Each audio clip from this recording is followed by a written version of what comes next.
بسم الله، الحمد لله، صلاة الله وسلامه على رسوله الكريم وعلى آله وأصحابه وعلى من اهتدى بهديه إلى يوم الدين. أما بعد، السلام الله عليكم ورحمته وبركاته. ولا ليال waxaan jeclaysaa hal xadiis inaan idin wadaago. Sanaa kitaabkan tarqiib wa tarhiib aad wada garanaysaa. Waxaan jeclaysaa marka walaalayaal xadiis aad iyo aad mataqaana wax la yiraahdo runtii saameyn igu yeeshay inaad aniga iyo idinkuba Ilaahay aynu ugu dhawaano faafitaankiisa. Xadiiska walaalayaal wuxuu leeyahay عن أبي أمامة الباهلي رضي الله تعالى عنه قال: سمعت رسول الله صلى الله عليه وسلم يقول: بين أنا قائم حل أن تاجنه بآتاني وحيي من رجلان لبني فأخذا مركز وحي قبتين بضبعي لماذا عدودات بقبتين سيدو قف متقان للدلان دليني أما قف متقان لو عاوني صعدتان كأنه صعدان قف لو عاوني يوكله بين لماذا عدودات بقبتين بورا فأتيا بي جبرا وعرا بور بإلي مادي بور تاصن وبور وعرا إن لا كرو أما لا سلفولا أي أدقتهاي بأي كانين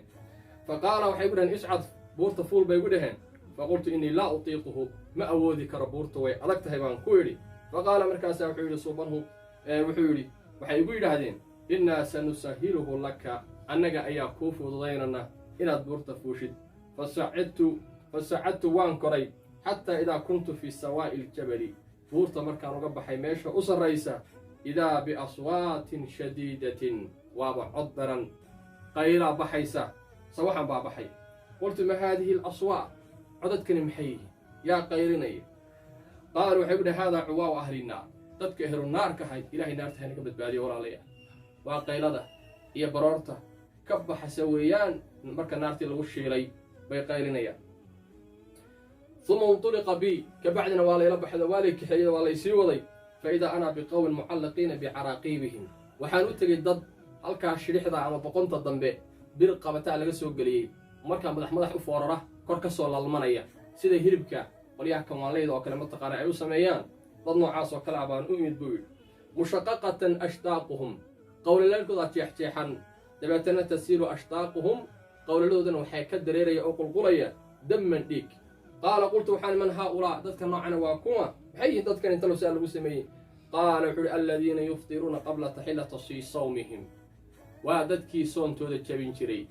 way soomi jireen markay soomaan soontooda xogaa mala ama ku yara kurlaato ama se wax qurux badan iyo cunto iyo wax shahwaani ay arkaan bay soontooda jabin jireen ilaahay uga maysan baqi jiray soomtooda balse mataqaana waxa ka xoog badnaan jirtay shahwaadkooda markaasay soontooda jabin jireen cuntaha ku jabiyeen ama cabidha ku jabiyeen ama ha ku jabiyeen waxa la yiraahdo mataqaana jimaac iyo shahwaaniga nafsaaniga ee kale kay doonaan ku jabiyeen xadiiskaas waa xadiis ay xawalalayaan dad badan waxaa laga yaabaa walaalaheena mataqaana afkeena ku hadlanana ku hadlaya inaysan soomin baaba laga yaabaa oo kuwaas ay ka sii daran yihiin kuwa ciqaabta noocaas wala mataqaana maraya ila faafi walaalayaal oo ila gaadhsii Abdullah ibn Mas'ud radiyallahu ta'ala anhu wa ardaahu isagana ayaa waxa ka sugan bidayatu ruwaad la takhrij al ahadith al musabihi wal mishkat Abdullah ibn Mas'ud radiyallahu ta'ala anhu isagana waxa ka sugan wuxuu leeyahay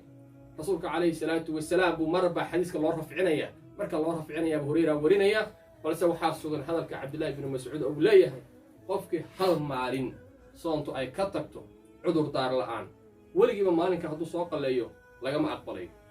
ma ka gudmay kama qaleysmay maanteena awoodna inaan soono maanteena awoodna inaynu dadaalo maanteenu isa sixi karnaa walaalayaal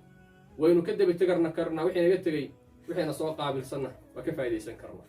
ila gaarsi walaalayaal hada billahi tawfiiq wallahu subhanahu wa ta'ala alam.